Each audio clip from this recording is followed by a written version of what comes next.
Hi, everyone. Welcome back. We're speaking now with Robert Turvey, who is the membership chair and member of the board of directors for the Portland Area Business Association, often better known as PABA. Hi, Robert. Hi, How are good to you? see you. I'm doing really great. In spite of everything, doing great. Right on. Well, I really appreciate you joining me. We are doing these series of interviews with our local LGBTQ plus organizations to ensure that we're able to continue using Pride Spotlight to focus on the work you're doing, the change you're making, and what you're doing to uplift our community. So that's kind of what we're going to talk about. Cool. So tell us a little bit about who PABA is, what you do, some of your programming, and we'll move into a little bit of how is the current pandemic affecting what you do, and then we'll just go from there. So we're Portland Area Business Association. I think we're about 26 years old. So our name is intentionally vague because when it was founded, it was harder to be out. So our name kept some discretion for folks to feel safer to be part of the organization. That's my understanding. I've been with the board for just about almost exactly a year. It came on right before Pride last year. The biggest thing we're statewide, we're the state of Oregon's chamber for the LGBTQ plus community. So if there's a Pride, we try and go there. We try and have someone there. And our biggest component of the work we're doing is being visible, trying to get larger recognition for NGLCC, which is the National Gay and Lesbian Chamber of Commerce, which does include our entire community. But that's to obtain larger contracts through a network of vendors who are safe employers or safe contractors to work with. So a lot of Fortune 500 companies. So we're pushing to help that be recognized at a city, county, and a state level. So as a protected group, eligible for some of those contracts that generally our community is not necessarily eligible for. So that's part of the work we've done. We've done a lot of work. TransWorks project, which is helping to build visibility and safety, finding safe employers for trans folks. Not only safe places, but affirming places that will help with healthcare, et cetera. So there's been quite a few different things.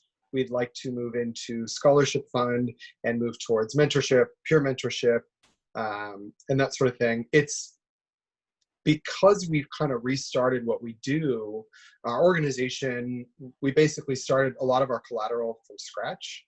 We took what was there and rebuilt. So we're rebuilding the website. We're rebuilding a lot of that material. And this time has been both great and also hard because we don't want to be yet another organization sending out another COVID email. And so trying to represent community, but to send out material that's actually beneficial to our members. And who are your members?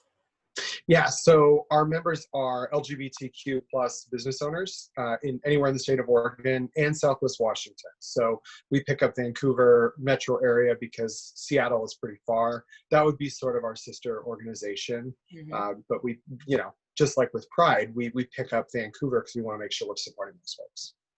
Right on. So given what you do, if you're thinking about how, because part of the reason we're doing this as well is because Pride is such a huge visibility point for organizations to gain new volunteers, raise money, raise your visibility in general. How can the community best support where you're at, what you're doing, and get involved with PABA? Yeah, I love it. So one of the things we've talked about is making sure that if people need a place to understand a business or how to start a business or assess whether a business is viable, how to look at a market space and evaluate it, those are all, whether someone's in business for themselves or they've just thought about it, we're here to be a resource. And so I think having people understand that that's our role, we're not necessarily going to be we're not here for support as far as mental health support or challenges at work. We have preferred partners in that, like the Q Center and then other organizations that are more equipped for that. So we are focused solely on LGBTQ plus business and business growth. So that's the best way that people can support us is through membership. If people can't afford it, we can talk to them about, we work with folks to help them be part of a community of other business owners, because there are unique challenges in business ownership that oftentimes only other business owners understand, right? Or people who've run larger organizations, or even a smaller business, and understanding, who to go to for finance. What are the things that would shave a few years of pain off of their business experience, right? Who they should be talking to about finance, what banks are good, which ones have been helpful, which ones haven't. So those are the kind of resources, but particularly for folks who just thought that maybe they want to get into business for themselves. I still encourage them to reach out, because that's, whether they're a member or not, that's part of our responsibility as an organization, is to support folks in that entrepreneurship. Right. So, and our membership, we have monthly membership.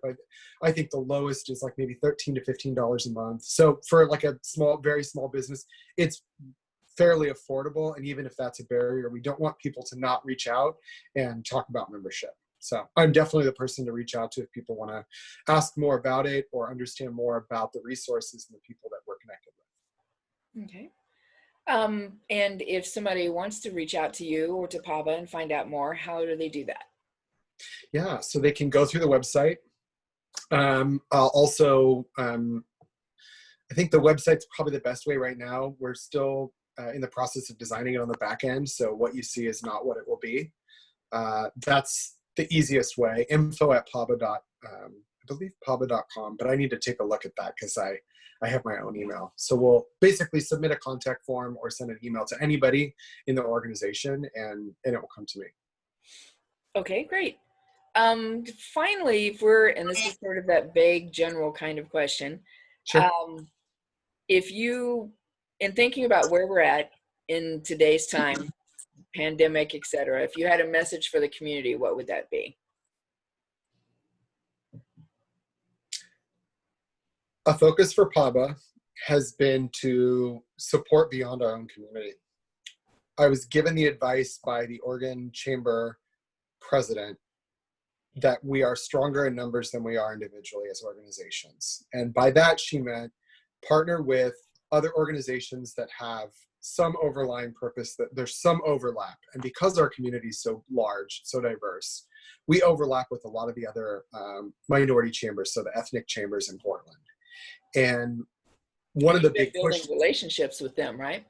Yeah, we've been spending the better part of a year and longer, but directly outreaching for the last year to help build up their organizations too. And I think that that's the thing for us that is going to make us all succeed, is not just in those organizations, but understanding that those partnerships are really important, not just within the LGBTQ plus, but showing up for our Filipino brothers and sisters, our Native American, the Black Chamber, showing up for those other organizations and showing them support. So that for me and for our organization has been the thing that really is making a difference, it feels like. Mm-hmm. Having a unified voice, particularly with like Kate Brown's office and the state, and saying, as organizations who have some of the most marginalized folks within them, if we're speaking, we have a unified voice, we get a lot more accomplished. And we really support each other so that it's not smaller organizations all fighting for the same thing. Right on. Individually. Right. Well, Robert, I really appreciate you spending a few minutes with me. And again, it's the Portland Area Business Association, or PABA. And it is, look them up online, reach out, and find out the resources, look at membership, and Robert, we really appreciate your time. Yeah, and I'll give out my business email just in case, because I don't remember what my PABA email is. It redirects to my mine, and we're rebuilding those emails. So mine's robert@connectingyourcustomers.com. You're welcome to reach out to there and just ask questions about PABA, what we've done, what we're doing. And I think I would also encourage, if people have ideas about things they don't see on our website or with our programming, that's part of what we're doing right now, is trying to better understand the needs of all of our communities so that we are creating programming and events that support everyone. Right. So that input's very, very helpful. That's another way people can help. Good. All right. Thanks a lot, Robert. Thanks, Deborah.